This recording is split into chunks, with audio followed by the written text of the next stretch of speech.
Hey everyone, welcome back to Here in Apologetics. I'm so pumped you're joining us today to have Dr. Justin Mooney. He's a Killam Memorial Postdoctoral Fellow in the Philosophy Department at the University of Alberta.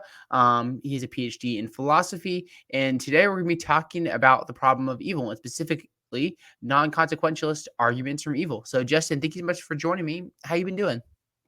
Great. Yeah, thanks for having me. Excited to be here. I like this topic.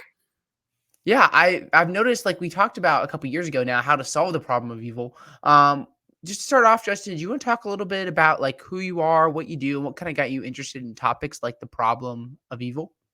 Yeah, sure. Yeah. So, like you said, I'm a postdoctoral fellow right now at University of Alberta. So I'm basically just being paid to do my own research at this point. But I've always had an interest in philosophy of religion, among other things in philosophy, partly because of actually, almost entirely because of my religious background.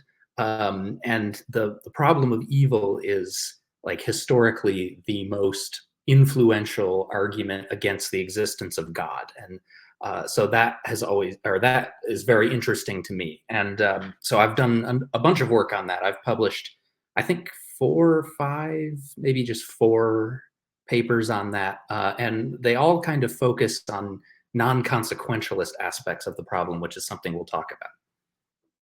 Yeah, Justin. So, what is like the non-consequentialist? Oh, a coin just dropped right behind me. The non-consequentialist challenge, like that we're looking at to the project of theodicy. Cool. Yeah.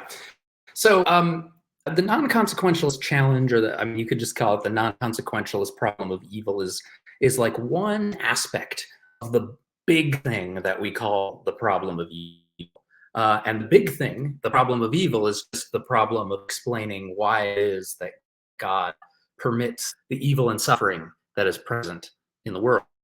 Um, but so what is this one facet of it then? This non-consequentialist facet. So I think a good way to get at it, and you kind of suggested this in your email, was a good way to look at it is to begin with some particularly horrendous evils and consult our intuitions about them. So I want to read a paragraph from Dostoevsky's novel, The Brothers Karamazov. There's a section in that novel titled Rebellion, where one of the characters, Ivan, who is talking about the problem of evil, and he runs through like a series of really nasty cases of child abuse and child torture. And it's known as being a really powerful presentation of the problem of evil. So I want to read one of those cases that he describes. So it's a paragraph from this novel, and then I want to think about like what kind of intuitions we have about it. So here it is. There was a little girl of 5 who was hated by her father and mother, most worthy and respectable people of good education and breeding. This poor child of 5 was subjected to every possible torture by those cultivated parents. They beat her, thrashed her, kicked her for no reason till her body was one bruise. Then they went to greater refinements of cruelty, shut her up in the cold and frost all night in a privy. And because she didn't ask to be taken up at night, as though a child of 5 sleeping its angelic sound sleep could be trained to wake and ask, they smeared her face and filled her mouth with excrement. And it was her mother. Her mother did this. And that mother could sleep hearing the poor child's groans. Can you understand why a little creature who can't even understand what's done to her should beat her little aching heart with her tiny fist in the dark and the cold and weep her meek, unresentful tears to dear, kind God to protect her? Okay, so that's a very poignant and awful case of evil and suffering. And we have a lot of strong emotional and intuitive reactions to it. And I think that all of those reactions are epistemically significant. But what I want to do is focus in on intuitions about one aspect of this case of evil and suffering, and that is its impermissibility. So I have the intuition, and I take it most of us have the intuition, I hope most of us have the intuition, that this is wrong, that this is impermissible. And in 2 ways. What the parents do to this girl is impermissible. But also, it would be impermissible for like an ordinary bystander to let the parents do this to the girl, to allow that sort of thing. But more than that, I also have this intuition about the case. I think not only is it impermissible, but it would be impermissible even if somehow or other this torturing this girl was going to lead to a greater good in the future. Like if, for example, somehow this was going to result in some really dramatic case of post-traumatic growth later in this girl's life that was like highly valuable or something like that. I think even then it is not permissible to torture her or to allow her to be tortured. Um, and so that intuition about this case, and maybe you share that intuition, maybe you don't. But if you do, that suggests that there's what's called a side constraint at work here. So what's a side constraint? Well, it has something to do with the debate in ethics between consequentialist ethical theories and non-consequentialist ethical theories. So I'm going to be very rough and about this, but roughly, consequentialist ethical theories say that when it comes to determining right and wrong, all that matters is consequences. And non-consequentialist ethical theories say that when it comes to determining right and wrong, consequences are not all that matters. There are other things that matter too. And in particular, there are some actions that you just can't do, even if they would have good consequences, even if they would lead to an outweighing good or a greater good. So a side constraint is a moral rule or a moral restriction like that. It's a moral rule that says you can't do this thing even though it would lead to a greater good. And so I want to say that when it comes to horrendous evils like this case from Dostoevsky, this poor girl, those are like, there is a side constraint against either doing or allowing this evil. You can't do it or allow it even if it leads to a greater good. Okay, what does this have to do with God and theodicy and all that? Well, okay, so a theodicy is a hypothesis about why God permits the evil and suffering in the world. And most theodicies, not all of them, but most of them, have this like greater good structure. They can be classified as greater good theodicies, which means that they have something approximating the following structure. They say something like, look, or they try to identify like one or more good things, which God could bring about only by permitting horrendous evil and suffering, and which are good enough to outweigh that evil and suffering, to be worth the cost of that evil and suffering. And then the suggestion is, well, it's because of those good things. It's to get those things that God is permitting the evil and suffering in the world, right? So roughly something along those lines is how a lot of theodicies are structured. So for example, take the free will theodicy. The free will theodicy is like this. It says that free will or some other good thing which entails free will is something that God can only have in the world by permitting or at least risking evil and suffering. But also, according to the defenders of this view, it's good enough to be worth the cost of that suffering. Or take the soul-building theodicy, another popular one. This one says, look, there's this good thing, character building, or the development and manifestation of virtue. This is a really good thing. And God can only have that by permitting evil and suffering, they say. And then they also say, it's good enough to be worth the cost of that evil and suffering. Right? So a lot of theodicies have this structure.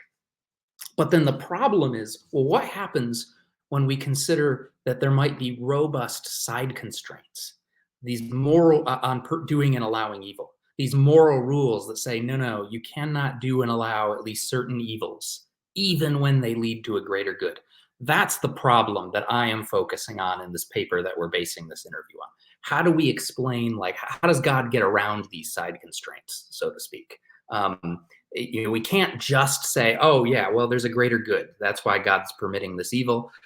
If there are rules, moral rules sometimes that say, no, you can't do that even for a greater good. Okay, did that sort of make sense? I went on for a bit there. Yeah, no, I think that's really helpful, Justin. So when we're looking at like the challenge here, what we're trying to say is like, for the theist, you can't just say, well, even like just off the bat, like, oh, even the most horrendous evils, well, surely if there's a greater good, then like it's permissible to allow it, as you brought about with like the Dostoevsky quote. And you're talking about these like side constraints, because these are things that are pointing out like, hey, like look at like this case of like say of this horrible thing that could happen to this girl, or maybe perhaps even other things that would be like challenges to say like, well, the project of theodicy, it can't get going because even if there is a greater good, well, because of X, Y, and Z, this is just impermissible, even if there is this greater good that comes about from it. Yeah, yeah. So, or you could put it this way: instead of saying it can't even the project of theodicy can't even get off the ground, I like to think of it as it's an additional hurdle for that project that it has to somehow jump, right? So, not only do we have to, well, if you take the greater good approach, not only do you have to find a suitable greater good, which is hard enough, but you also have to circumnavigate these side constraints if there are such things. So maybe then let's take a look at some of these side constraints, and these are things that you mentioned in this paper that kind of inspired this interview. What is like this idea of creation? I mean, like when I take it, like you think about God, like God creates the universe, and creating the universe, there is this like horrendous suffering that comes about from God, like quote unquote creating the creative button, even though obviously that's not exactly how that all went down. Mhm. So like, is it like what's the side constraint here when we're looking at the like the idea of creation? Yeah. Okay. So, borrowing a distinction from Philippa Foot between positive and negative duties, I like to distinguish between positive and negative side constraints on permitting evil. And so, negative side constraints are on permitting evil are constraints on doing evil. They say you cannot do such and such evil thing, even though it leads to an outweighing good. And then positive side constraints are constraints on allowing evil. They say you cannot let this evil happen, even if it would lead to an outweighing good. You can't allow it to happen. You have to like take some action and intervene. So it's like positive in the sense that it's calling you to do something rather than telling you not to do something. Yeah, and so I think that we have to think about both of those kinds of constraints when we're thinking about God and God's relationship to the world. And then we also have to think about, as you mentioned, both like this distinction between God creating the world and then God conserving the world over time. And we have to ask, can God create a world like this without violating any of those side constraints, positive or negative? And then, alternative, or in addition, can God conserve the world over time, keep it going without violating any of those constraints? So it sounds like you want to talk about creation first. Is that right? Yeah, let's start with that. Perfect. Yeah, that makes sense. Yeah, so I have this case in the paper, this thought experiment that I use to try to show that, in fact, God can create our world without violating any side constraints, either positive or negative. No side constraints on doing and allowing evil. So I want to share that thought experiment with you real quick here. Let me pull it up. So I'm just gonna read a quick paragraph here. So suppose you possess a creation button. Pressing the button will cause a big bang that unfolds over time into a universe much like ours, where organisms and ultimately creatures like us eventually evolve on some suitable planet where they experience approximately the same kinds, amounts, and distributions of good and evil that we do on Earth. So, causally downstream of pressing the button, there will be earthquakes, diseases, and predation, but also stars, coral reefs, rainforests, and communities of people. There will be many wars, kidnappings, and murders, but also a lot of love, virtue, and music. Okay, so I call that the creation button case. And here's the question that I ask about it, and that I think, it's good to think about, right? Is it permissible to press the creation button? Is it like okay to do that, morally speaking? And I'll tell you, just my own intuition is yes, that would be an okay thing to do, to press the creation button. And if you don't immediately have that intuition, you can try modifying it in certain ways. Like suppose that every creature that comes to exist in the universe ends up going to heaven eventually. And it may be, if you don't initially think it's okay to press the creation button, maybe you'll think it is in that version of the case, right? But anyway, the general thought here is, all right, it seems like it's okay to press the creation button. But that's a little bit surprising because all of the evils and all the evil and suffering in the world happens as a result of pressing that button. Because everything from the Big Bang onward that ever happens is a result of pressing that button. And so you might think, well, look, if there are these side constraints on doing and allowing evil, wouldn't you be violating them by pressing the button, right? Like say, there are children who get tortured in this world eventually. Then aren't you violating side constraints against torturing children by pressing the button? And yet it still seems, it seems to me, permissible to press it. So what's going on here? All right, so there's more than one thing that one could say about what's going on here. But I'm going to tell you what I think is happening. So there's a really interesting distinction that some philosophers have talked about between, I'll use the example of killing, between killing and causing someone to die. And even if we restrict like causing to die to be only the kinds of cases that we don't think of as merely allowing, which some people take to be a kind of causing, right? So causing to die in a not merely allowing way, right? There's a difference between these two things, some philosophers say, and here's an example of where that difference shows up. Suppose I introduce a couple of friends to each other, a couple of my friends. I say, hey, I want you to meet this other person. They meet each other, they get married, they have kids, their kids grow up, their kids live long and happy lives, and then their kids die. All right, so I'm technically a cause of the death of their kids because I caused the parents to meet, right? If I hadn't done that, they wouldn't have met, they wouldn't have had those kids, the kids wouldn't have grown up, would never have aged, would never have died, right? So in some sense, I am the cause of these kids' death, or one of the causes of it, right? But no one would say that I killed those kids. That would be very strange. So it looks like there are cases where you can cause death without killing. Here's another example from David Lewis that's getting closer to the creation button case. David Lewis says, hey, look, take the Big Bang.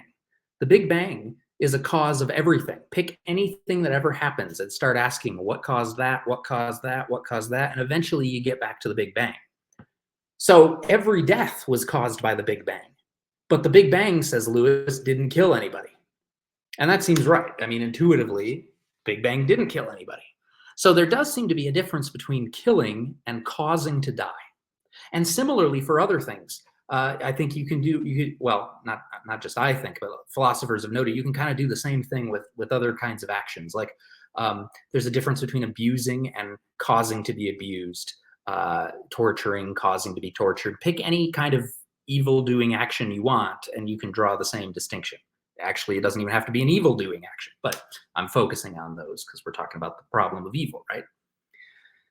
All right, so what I want to say is I think what's going on when you press the creation button is that the way in which pressing the button is related to all of the evils and suffering that happens in the resulting universe is indirect in such a way that it doesn't count as killing, torturing, and abusing. It's only causing death, causing abuse, causing torturing, rather than killing, torturing, and abusing. Now, I don't have an analysis of like, okay, what exactly is the difference between killing and merely causing to die? If some people have tried to sort of analyze that distinction, it's really hard to do. I don't think anyone has yet done it successfully, including me. So I'm not going to try to offer one. I'm just going to rely on our intuitions about cases here. But it seems to me that that's plausible, a plausible story about what's happening with the creation button. You are not killing, torturing, and abusing by pressing the creation button because you're merely causing merely causing deaths, merely causing cases of torture and abuse, as well as all the other and often good things that are caused by pressing the button, right? And so here's a way then to explain why pressing the creation button doesn't violate any side constraints. Side constraints, you might think, both positive and negative, you could say, are only constraints on those kinds of actions like killing, torturing, and abusing, not on merely causing to die, merely causing, whatever, right? Then there would be no side constraints that are even relevant when you're pressing the creation button, so you wouldn't be violating any of them. Okay, did that make any sense? Yeah, I think that was actually really helpful, Justin. I keep going back to thinking about the Dostoevsky case that you brought up at the beginning of this conversation. And if we think about that case and thinking is it right to like do this in light of there being like some greater good? The obvious answer is just like no, like that is morally wrong. Like you cannot um go and like torture somebody because there's going to be some greater good that comes about it. Yeah. But I think that like what you're saying here is that when we get into the account of creation, like there is a relevant difference here between the creation account and like the Dostoevsky quote that you brought up. And that account is that like when we're looking at like God creating the universe, it's not that God is like directly causing all then these like horrifically like acts of suffering. Is that right? And it's more of like an indirect way of how all these like horrific things are coming about? Yeah, so that's roughly right. It does seem to have something to do with directness or indirectness, this difference between killing and merely causing to die. But again, I don't think anyone has succeeded in analyzing exactly what the relevant difference is. It's not just that it's indirect, because you can indirectly kill people. And there has to be more to it than that. But that does seem to be sort of part of it. And yes, so there's something about the way in which pressing the creation button is only very like circuitously connected to the evils that happen. That makes it different than just straight up killing or torturing like the parents are doing to the child. So how could like I think someone might try to push back here and say like, okay, so we're all agreeing that like this Dostoevsky situation, like that is morally wrong. Like that's not Yeah. right. But we think about like God, and God either choosing to create the universe or God choosing not to create the universe. And it seems like I could say that, or someone could say that, like if God chooses not to create the universe, well then like a situation like the Dostoevsky situation is averted. Like it's not going to happen. Whereas if God creates the universe, then this situation say occurs in like divine foreknowledge or something along those lines, and then could someone say then that like God's still creating part of my voice? I apologize. The situation like itself, and like, could someone like then argue that that might be morally wrong to create like the Yeah. possibility of even allowing like this horrific act of suffering? Yeah, sure. It's yeah, you could say, look, well, God, at least when God creates, God's going to foreknow that this Dostoevsky case is going to happen, right? And so God could avoid that. And so here's the way I'm thinking about it. God, there are still non-consequentialist, or sorry, there are still consequentialist constraints that are going to be relevant when God is creating the universe, rather than like side constraints. So I've suggested maybe side constraints just aren't even relevant in that case. But there are going to be constraints still, like, well, look, you can't just create a world that has evil in it, like the Dostoevsky case, when you could have created a better world that didn't have that and was in no way worse off. But that would be a consequentialist constraint. And so ultimately, I think the theodicist has to say, okay, well, there's got to be some story to tell about how God is satisfying consequentialist constraints here. And so that's presumably going to involve, well, sorry, it doesn't have to, but one common way of doing it is to say, oh, it involves some kind of greater good. Like there's some kind of greater good attached to a world where some of cases like this happen sometimes, like the Dostoevsky case. And that's why God goes for a world like that rather than another. So I'm definitely not here giving you a whole theory about like, well, what is, the full explanation for why God permits horrendous evil like that.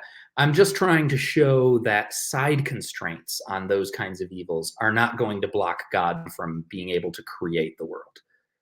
Did that make sense? Yeah, that did make sense. That's helpful, Justin. Uh, what about like the idea of converse or God conserving the world? Does like God conserving the world mean that like he's responsible for the evil that's existing Yeah. at this moment?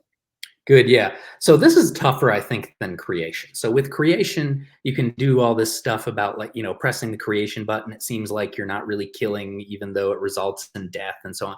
But when you talk about God conserving the world, right, the traditional idea here is something like God is at every moment keeping the universe in existence and keeping it running in the normal way, like according to the laws of nature. And so suppose this Dostoevsky case comes along. These parents start torturing this girl. Meanwhile, what's God doing?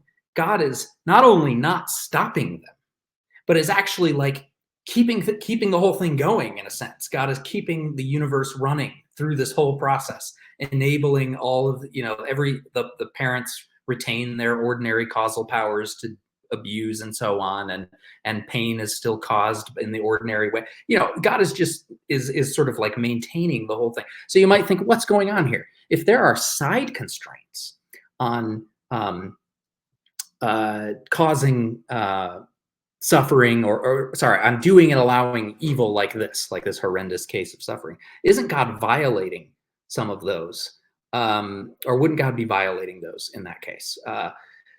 So that's kind of like that's the problem. Did the problem make sense? Yeah, I think, yeah, totally. Cool. All right. So I want to take this one in two parts. I want to talk about negative side constraints and positive side constraints separately, if that's okay. Okay. So negative side constraints on permitting evil have to do with they have to do with doing evil as opposed to allowing evil. So these are moral rules that say you cannot torture children even if it would lead to a greater good. So the question of, is God violating any of like a constraint like that by sustaining the universe, comes down to this: is God doing something like torturing? Does God count as torturing this child, or is doing something kind of like torturing the child, where it's like an evil doing sort of action? I want to say no. And again, I have a thought experiment to try to pump this intuition. So let me pull that up really quick. Let's see. Okay. So this is a variation of the creation button case. Suppose that after pressing the creation button, you must then hold down a conservation button in order to sustain the operation of the laws of nature in the resulting universe. As long as you hold down this button, events will continue to have their normal causal consequences. But if you let up on it, the universe will come to an abrupt end. Gifted with an unusually long life, you hold the button down for billions of years as the universe develops, life evolves, and human history unfolds. Eventually, the Dostoevsky case occurs. You have an opportunity to intervene to save the girl from her abusive parents because you're standing nearby, and you can intervene without letting up on the conservation button because intervening is compatible with the past and the laws of nature. Okay, so I call that the conservation button case, for obvious reasons, I guess. I'll tell you two intuitions I have about this case. Maybe you'll share them, maybe you won't. One intuition I have about this case is that you should intervene and save the girl. You ought to do that. You have a moral duty to intervene. However, I also have this intuition. If you don't intervene, if you fail to act on that duty and allow this girl to be tortured by her parents, you are not doing evil. You are merely allowing evil. That's an intuition I have about this case. I don't think that you count as torturing the girl just because you're holding down this button that keeps the universe running and then just kind of sitting aside and letting the parents, right? I mean, you're doing something really bad, but it's not doing evil, it's allowing evil, it seems to me. That's just an intuition I have. Now, is there a way to make sense of that intuition? Is there a way to kind of vindicate it? I think so. And the way I do it in the paper is sort of complicated, and I don't want to get into all the weeds, but it has to do with a particular theory about doing and allowing and what the difference is between them. But here's the main upshot of that part of the paper. I ultimately end up saying that if your way of contributing to some event is only by sustaining the laws of nature, or at least roughly, if it's only by sustaining the laws of nature, then you don't count as doing that thing. And that's because the continuing operation of the laws of nature is what Fiona Woolard in her work on doing and allowing would call what she calls a mere condition. I don't know if she agrees with me that laws of nature count as a mere condition, but I'm saying that. So they're a mere condition on like the suffering of this child, or what other people might call a background condition on the suffering of this child. And my thought is, again, building on some similar things in Fiona Woolard, that if the only way that you're contributing to this child suffering is by way of maintaining a background condition for it, then you don't count as doing it. You're not torturing. You're not really doing anything like torturing. You're just allowing torture, which is also bad, but not doing. It's allowing. Okay. Did that make sense? So are you saying then, like, I think I'm tracking, but I'm also confused. Is it when we're looking at like this idea of like these negative constraints and like making sense of it, what you're trying to say that like we're thinking about like God conserving the world, um, and like him being like the source of like us like existing now. What you're thinking, Justin, and please correct me where I fall short here, but like it's not that God is like when he's conserving the world, he's not directly like causing all these like horrific like events of suffering, but it's more of a like allowance where like he sees it, but he's just like not actually like directly like making the people or whatever or the natural evils or whatever actually like occur. Yep. That's, I think, a fair way to characterize it. Yeah. So God is the way in which God sustains the universe on my view, which is basically just by keeping the laws of nature operating. Uh, I want to say that counts only as allowing all the things that are like the particular things that are happening, like when these parents torture their, rather than doing those things. God is not like, torturing the child or like making the parents torture the child or anything like that, right? God is merely sustaining the background conditions against which all of these particular actions are happening. And that doesn't count as doing those actions or doing actions of that sort. Did that make sense? Yeah, I think that makes a lot of sense. What then maybe if you've like what are like the positive like constraints then if we're Yeah. looking at like it seems like to me like I'm thinking about this right now. I'm like, okay, so like if we're gonna say that like well like if we can't like generate these negative constraints with this kind of response, part of me is wondering like could someone kind of use like what you're saying and like try to strip away all the positive constraints that you're gonna try to bring forth? Like yeah, what are your thoughts here, Justin? Well, okay, yeah. So I think the problem here is, all right, so what I've done is I've said, oh, look, if God is just sustaining the laws of nature, that doesn't count as like torturing children. It just counts as like allowing children to be tortured, right? But it's still bad to allow children to be tortured. And I have even said already, right, that like I think there's a side constraint against that. You should not allow those parents to torture their kid, even if it would lead to a greater good. So we have this problem, and this is the toughest case, by the way, of all the side constraints, these positive side constraints that come into effect while God is sustaining the world after creation, right? Doesn't God have like a duty to intervene in the world and stop these parents from saving their child, sorry, from torturing their child? And by the way, when I talk about, so I'm talking about God having moral duties and things like that. Some people don't like to think about God that way. They don't think that God has duties. But actually, you could sort of rephrase everything I'm saying without that. You could talk, as some people do, about the way that a morally perfect being would naturally act, and it would be so Eric Reeton and William Lane Craig, I think, have talked about that. The way I put it just now, I think, is how Reeton puts it. But they've talked about you could think about like, well, moral rules might tell you how God would act, even if they aren't like rules that God is subject to in some sense. But for convenience, I'm going to keep talking in terms of as if God has actual duties and so forth. Okay, did that make sense before I keep going? I think so. Yeah. Okay, cool. So it was just like a caveat. But all right, so what do we say then about this? It seems like you shouldn't allow the parents to torture the child, even if it leads to a greater good. Well, if that's true for me, then isn't it also true for God? God shouldn't allow the parents to do this, even if it leads to a greater good. Okay, so I want to say, actually, no. It's true for me, but that doesn't mean that it's true for God. And here's the way that I do this. So I do it by drawing on an idea from Fiona Woolard having to do with the moral duties that we ordinary humans have to alleviate suffering. So I'm going to have to take a quick detour here into applied ethics. So in applied ethics, there's this debate about how demanding morality is when it comes to our duties to help other people who are suffering. There's one view, or rather like cluster of views, that says that our duties in this respect are very demanding, to the point where we should give all of our excess income to charities that have proved themselves effective at alleviating suffering.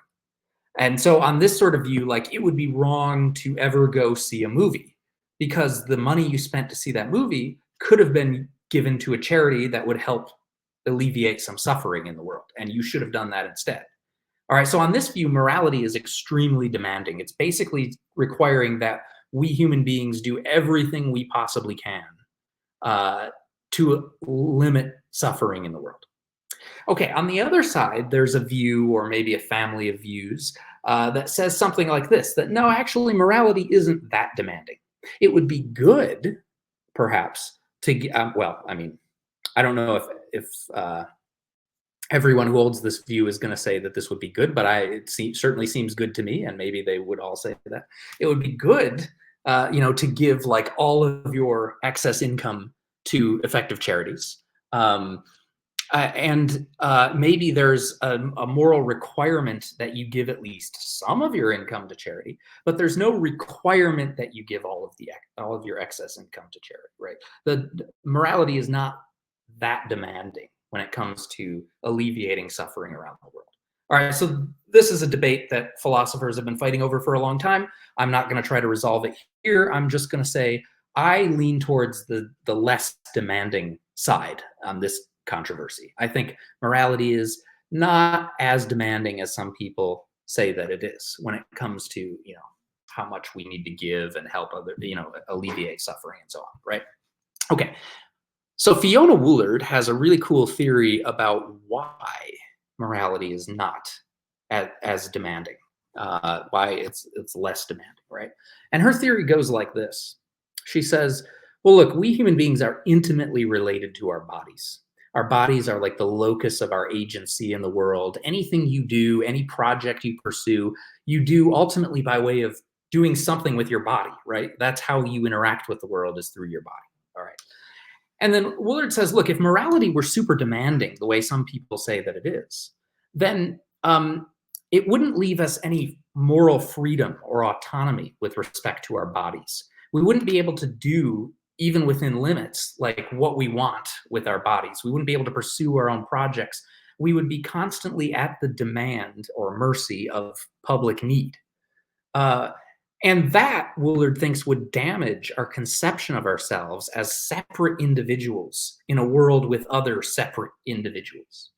And so Woolard says, look, morality limits the demands that it places on us in this way as a kind of respect in light of our intimate relationship with our bodies. It's like treating us like separate individuals, as we are, in fact, separate individuals.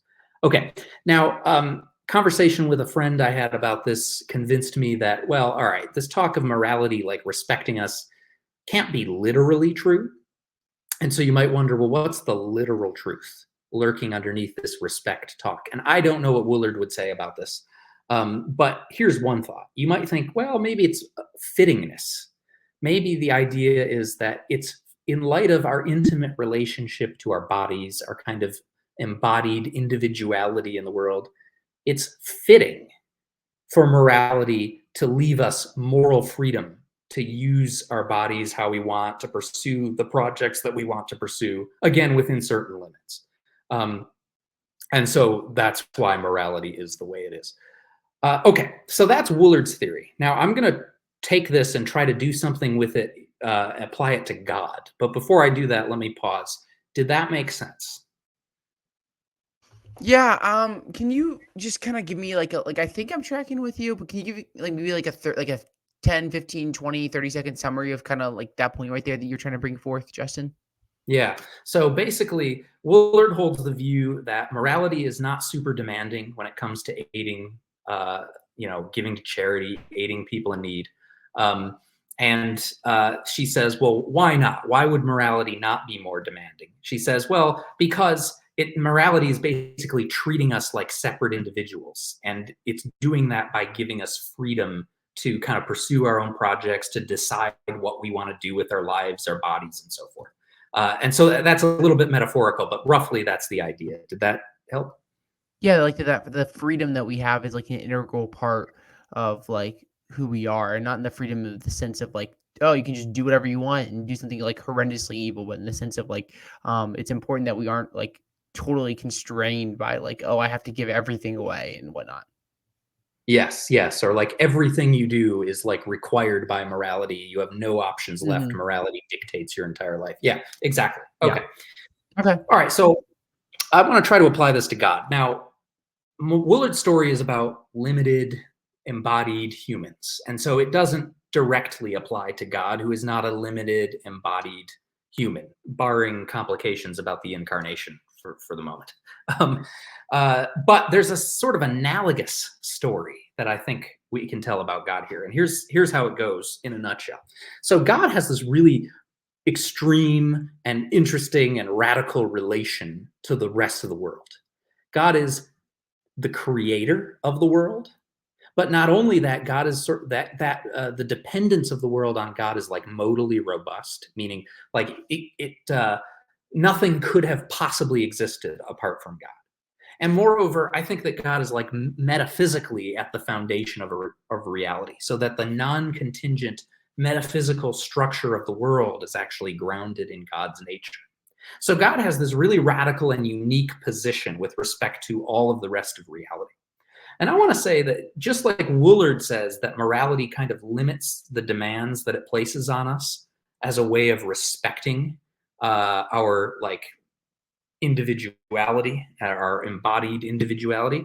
I want to say there's something similar going on with God. It's that morality limits the demands it places on God with respect to how much and when and where God has to intervene in the world, as a way of sort of respecting or acknowledging God's position as like the foundation of all of reality.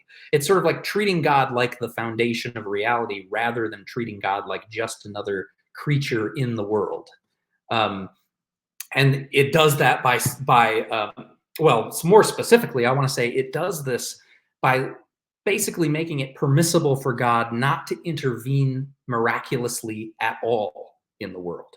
God can, if God wants to, just keep maintaining the laws of nature without ever doing anything else. Now, if God wants to do something else, like perform a miracle, God can. But morality doesn't require any interventions on God's part, is what I want to suggest.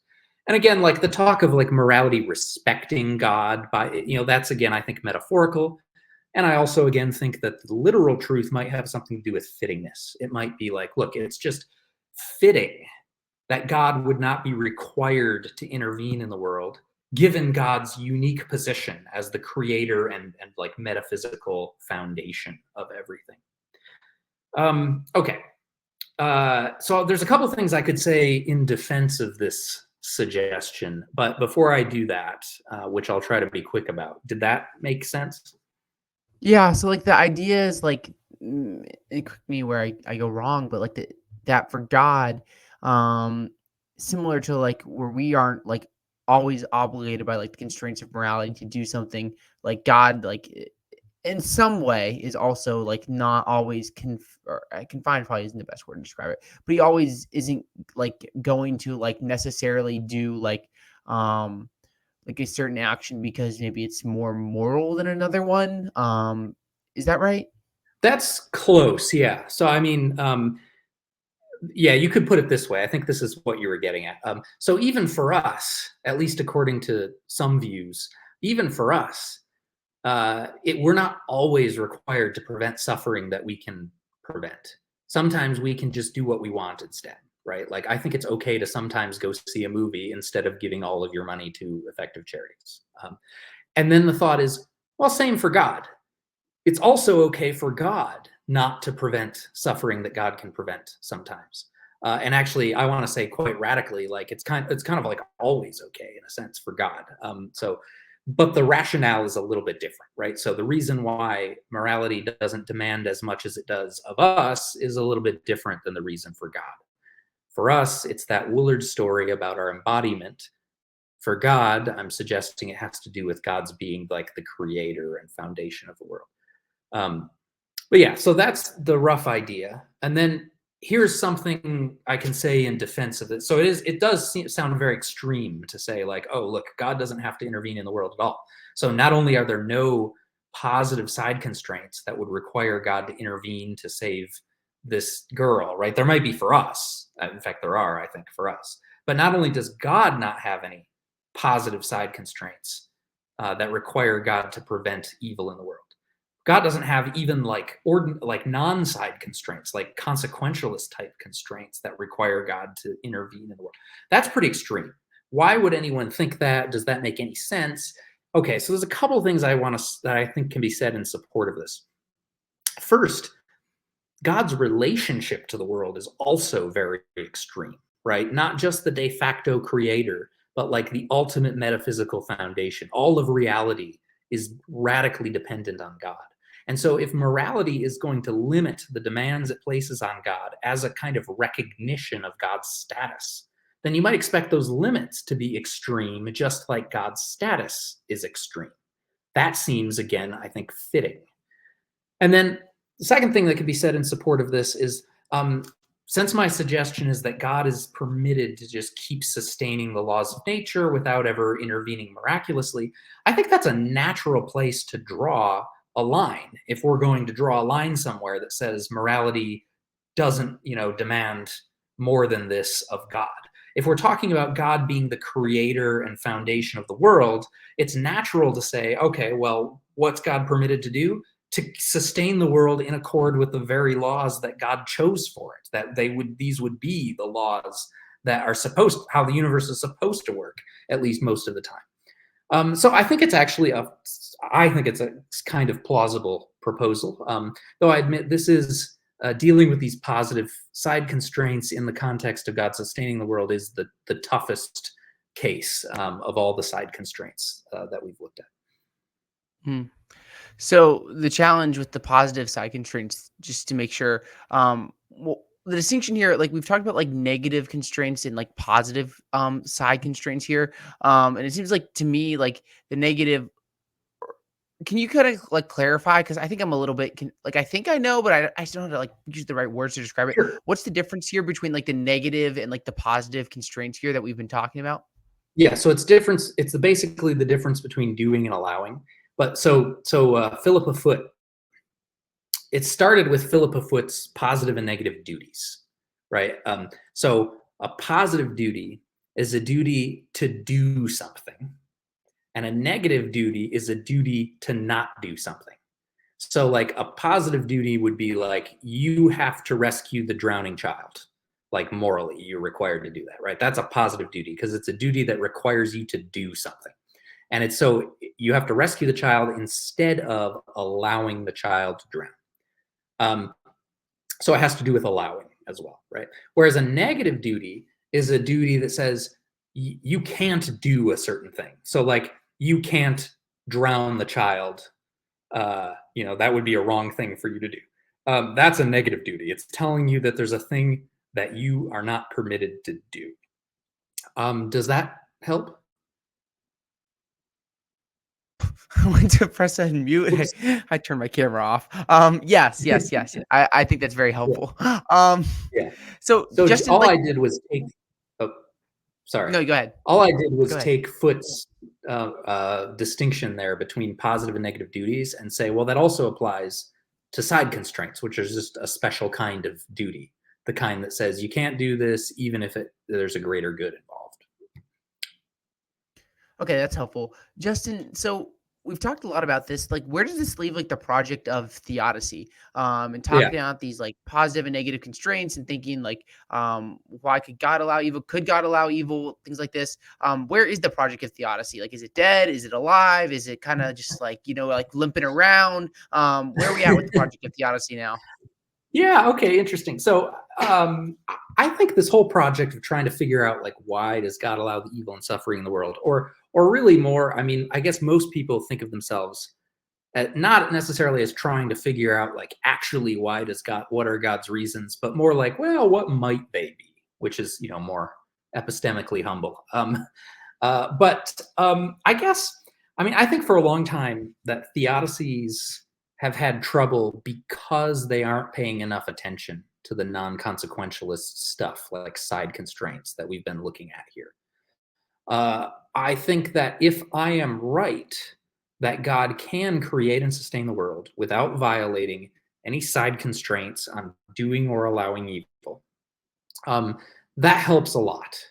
I don't know if I'm right. I mean, as it goes in philosophy, you publish something and then everyone disagrees with you. So, but if I am, I think this helps a lot, because I think this is what's been holding back a lot of theodicy. It's just we've been kind of not paying enough attention to these side constraints, and that makes a lot of theodicies seem. There's a phrase that Alvin Plantinga used years ago. He's like, a lot of theodicies, he said something like, they strike me as shallow, tepid, and ultimately frivolous, or something like that. And I think a lot of it has to do with this. Like, it's like there's been a very simplified approach, this consequentialist, like all we need to do is find greater good.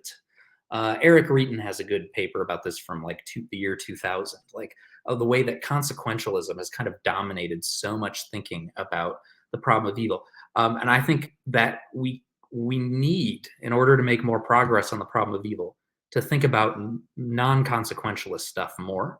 And there has been more of that lately. I think that's really promising. And I think that's where sort of like the potential success of theodicy, if we're ever going to succeed with this, it lies in somewhere in that direction. That's what I think. Well, Justin, thank you so much for coming on the podcast today. I really appreciate your time. Feel free to share like any like last thoughts or things you want to say before we wrap up here. And then how can people like follow you, connect with you, things like that? Sure, yeah. Okay, so maybe I'll just mention, so we've based this interview on a paper that I published last year, I think it was, and that paper was published in the journal Philosophical Studies, but you can find it accessible for free, at least the penultimate version, it's on Phil Papers, which is an archive of philosophy work, and it's also on my personal website, which is justinmooney.net. So if you're interested in looking at any other work I've done, I've written a few things on the problem of evil and on some other topics in philosophy of religion. You can find that on my website. Well, Justin, thank you so much for coming on today. I really appreciate your insight into the problem of evil. I've really enjoyed this conversation, and there's a lot for me to think about here. And you've really stretched my mind. So thank you. And I will leave links down below for people where they can follow and connect with Justin. And if you'd like to hear Apologetics, I encourage you to leave a like, subscribe, all that fun stuff. And you can support the show at patreon.com/Apologetics. But Justin, one last time, thank you so much for coming on today. I really appreciate you and everything you're doing. Thank you. Yep, great. Thanks so much. It was good to be here. Thank you, everyone, for listening. I hope you have a good one, and God bless. We'll catch you later.